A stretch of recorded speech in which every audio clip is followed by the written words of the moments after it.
Happy good evening to all. Welcome back to my channel UPSC aspirants. I hope आप सब अच्छे होंगे और अच्छे से पढ़ रहे होंगे। So first of all I am really sorry आपका लेक्चर सुबह अपलोड नहीं हो पाया, मैं इसको अभी अपलोड कर रही हूँ, ठीक है। सो आज हम पढ़ेंगे जेनेटिक इंजीनियरिंग को। आई होप आपने प्रीवियस लेक्चर्स देखे होंगे और समझ में आए होंगे। प्लेलिस्ट भी आपकी अपडेट हो चुकी है, तो फटाफट से आ जाइए पेन पेपर नोटबुक लेके। आज हम स्टार्ट करते हैं अपना नेक्स्ट टॉपिक जेनेटिक इंजीनियरिंग। देखिए जेनेटिक इंजीनियरिंग होता क्या है।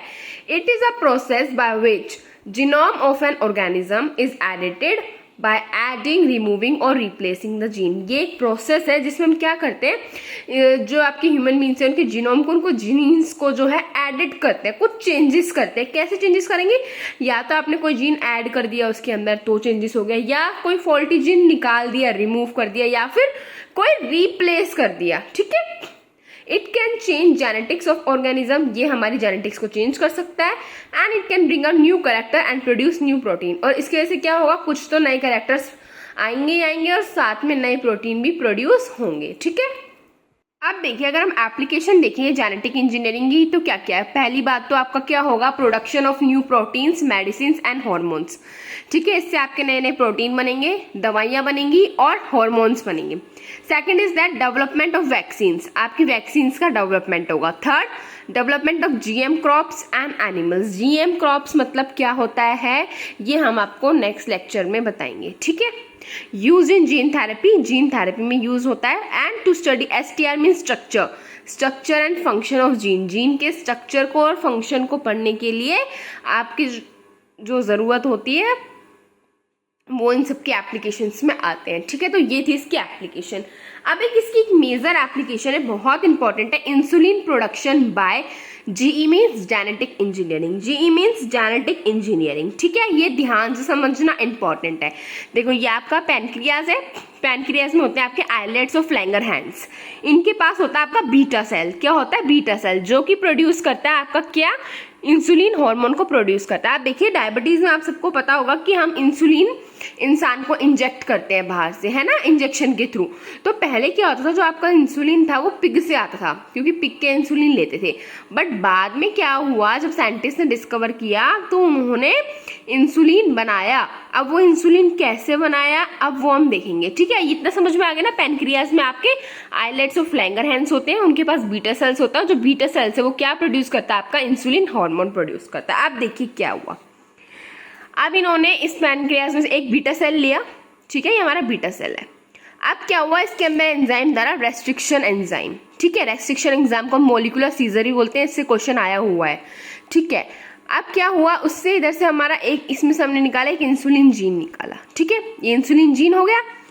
उसके बाद हमने क्या किया, लाइगेज एंजाइम का यूज करते हुए इसको स्टिच कर दिया, ठीक है, ओपन प्लाज्मिड में। हमने ई कोलाई बैक्टीरिया से क्या लिया, डीएनए और एक्स्ट्रा डीएनए है ई कोलाई बैक्टीरिया के अंदर, ठीक है, प्लाज्मिड। इसमें से हमने क्या निकाला, इसका प्लाज्मिड निकाल लिया। फिर हमने वही रेस्ट्रिक्शन एंजाइम डाला कट करने के लिए, यहाँ से कट किया, आधा हमारा ये रहा ओपन प्लाज्मिड, और इसको जो हमने इंसुलिन जीन लिया था इसको यहाँ पे इंसर्ट कर दिया। दोबारा देखिए, बीटा सेल से हमने वो निकाल लिया, आपका इंसुलिन हार्मोन निकाल लिया रेस्ट्रिक्शन एंजाइम के थ्रू। फिर हमने ई कोलाई बैक्टीरिया लिया, उसके अंदर आपका डीएनए और एक्स्ट्रा डीएनए था, ठीक है, मतलब एक्स्ट्रा डीएनए ही होता है आपका प्लाज्मिड। आपका प्लाज्मिड अलग किया, फिर रेस्ट्रिक्शन एंजाइम डाला हमने और इसको स्टिच कर दिया ligase enzyme. Ligase enzyme is molecular stitch, ये स्टिचिंग के काम आता है। आपके प्लाज्मिड में ये वाला इंसुलिन हमने क्या कर दिया, स्टिच कर दिया। अब देखिए आपका रिकॉम्बिनेंट प्लाज्मिड बन गया। ये जो आपको लाइट ब्लू वाला पार्ट दिख रहा है इसको हमने ऐड ऑन कर दिया। क्या कर दिया, ऐड ऑन। फिर हमने इसको ट्रांसफॉर्म कर दिया, सॉरी ट्रांसफर कर दिया। अब ये आपका रिकॉम्बिनेंट क्या बन गया, प्लाज्मिड बन गया। इसको हमने ट्रांसफर कर दिया ई कोलाई के अंदर ही। एक तो हो गया आपका रिकॉम्बिनेंट प्लाज्मिड, ये उसका जो डीएनए है वही। अब इसको क्या बोलेंगे हम, ट्रांसजेनिक ई कोलाई। क्या बन गया, ट्रांसजेनिक ई कोलाई। अब हम इसको लैब में लेके गए, वहां पे हमने इसका मल्टीप्लिकेशन करवाया और फिर क्या हुआ, आपका इंसुलिन प्रोडक्शन हो गया। अब आज ऐसी बहुत सी कंपनीज है जो आपका इंसुलिन प्रोड्यूस कर रही हैं और उसको हम डायबिटिक पेशेंट्स को दे रहे हैं, ठीक है। आई होप आपको ये पूरा प्रोसेस अच्छी तरह समझ में आया होगा, है ना। क्या करते हैं, बीटा सेल लेते हैं, उसमें से इंसुलिन हार्मोन निकाला रेस्ट्रिक्शन एंजाइम के थ्रू।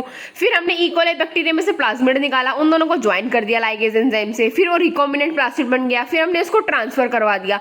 ट्रांसफर कर दिया हमने इकोलाई बैक्टीरिया में, वो ट्रांसजेनिक इकोलाई बन गया। उसके बाद हमने उसको लैब में रखा, उसको मल्टीप्लीकेशन करवाया और आपका इंसुलिन प्रोडक्शन हो गया। ठीक है, this is all about insulin production by genetic engineering. अब देखिए, जो हमने ट्रांसफर करवाया था ना वेक्टर से, अब वेक्टर क्या होता है? जीन ट्रांसफरिंग एजेंट, एक वो एजेंट जो क्या ट्रांसफर करता है, आपके जीन को ट्रांसफर करता है। तो हर चीज में वो अलग अलग होता है। आपका बैक्टीरिया के लिए वेक्टर होता है प्लाज्मिड, ह्यूमंस और एनिमल्स के लिए होता है वायरस, आपका प्लांट्स के लिए होता है एग्रोबैक्टीरियम, और आपका फंजाई और ईस्ट के लिए होता है ईस्ट आर्टिफिशियल क्रोमोसोम। ठीक है, कि समझ में आ गया आपको वेक्टर्स किस किस के लिए कैसे कैसे काम करता है और किसके लिए कौन सा होता है। अब हम नेक्स्ट टॉपिक पे आते हैं। लास्ट टॉपिक है हमारा इश्यूज ऑफ जेनेटिक इंजीनियरिंग। पहली बात तो है, इससे आप बायोलॉजिकल वेपन्स बना सकते हो जो कि बहुत डेंजरस होता है। ठीक है, ये ग्लोबली बैंड है आपका, इसको बनने से पहले ही बैन कर दिया था इसके कॉन्सिक्वेंसेस जान के। ठीक है, second, designer babies can be develop. अब देखिए, जब आपका जेनेटिक इंजीनियरिंग है, आप जीन्स में चेंजेस कर सकते हैं, कुछ ऐड ऑन करके, कुछ रिमूव करके, कुछ रिप्लेस करके।